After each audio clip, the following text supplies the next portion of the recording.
Um assunto essencial quando falamos de investimentos é a construção da reserva de emergência.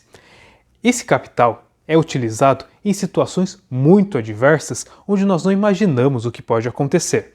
Então, se você já começou a construção da sua reserva de emergência ou está iniciando o seu processo de investimento, fica comigo até o final desse vídeo para entender melhor as características e como trabalhar melhor com esse capital.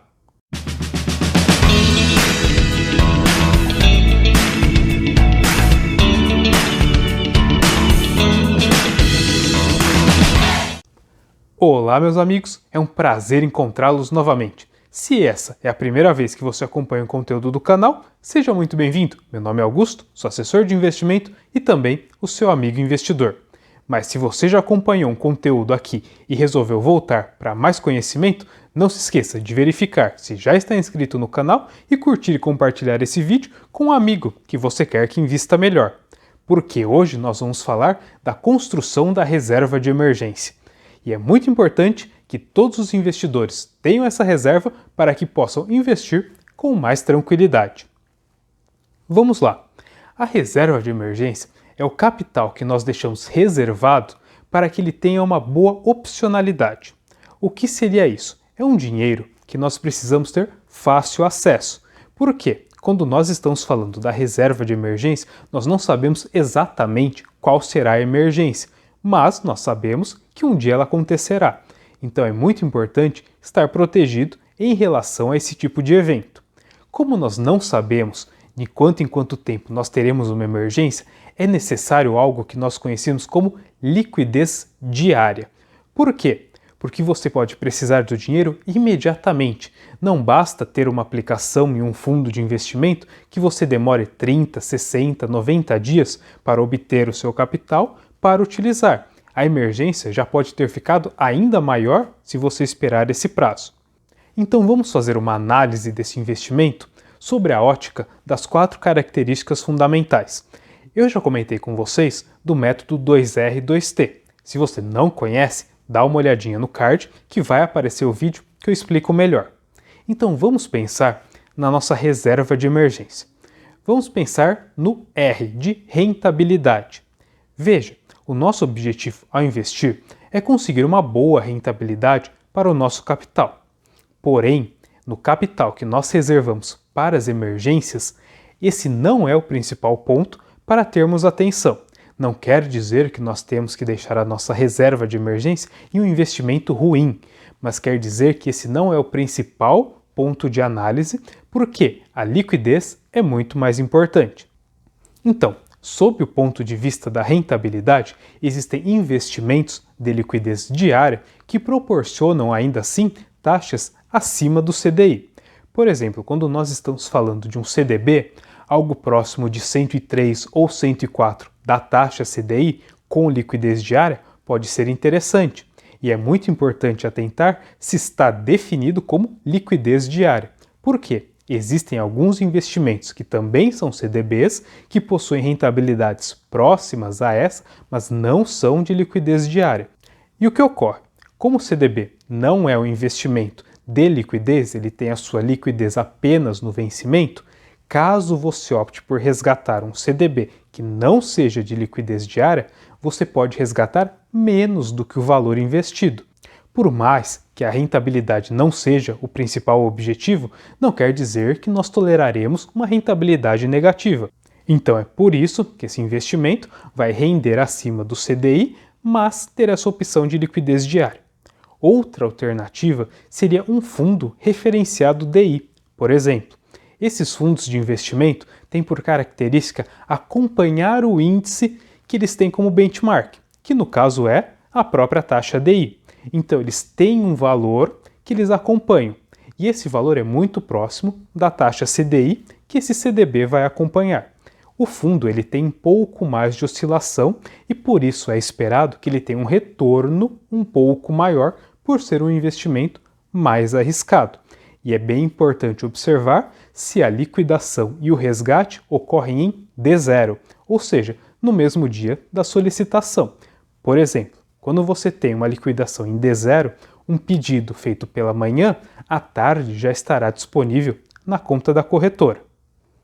Vamos agora analisar sobre o aspecto do segundo R, que é do risco. Como a gente está falando de uma emergência, o risco deve ser o menor possível.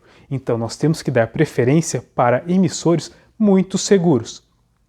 Como eu já falei dos CDBs e dos fundos, o que é necessário analisar?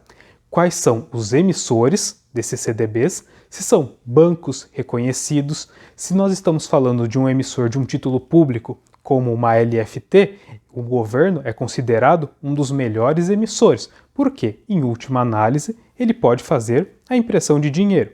Isso terá problemas mais lá na frente, mas está garantido o pagamento. E quando nós utilizamos a reserva de emergência em fundos referenciados, nós precisamos analisar qual é o histórico desse fundo, se ele já passou por períodos de grande estresse e continuou performando. Na ocasião de um saque causado pela necessidade da emergência, o fundo estava com uma rentabilidade aceitável.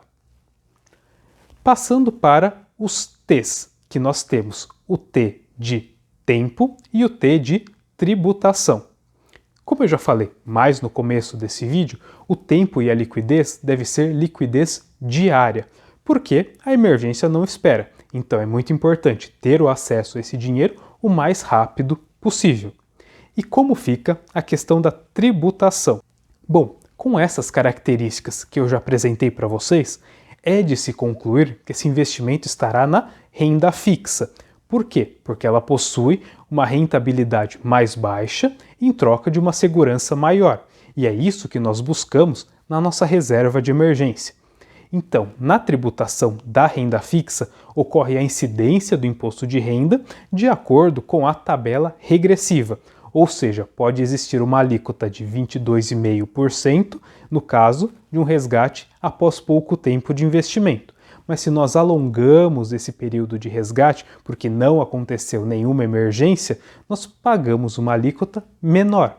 E a menor alíquota possível é a alíquota de 15%, depois de 720 dias, ou também conhecido como aproximadamente 2 anos.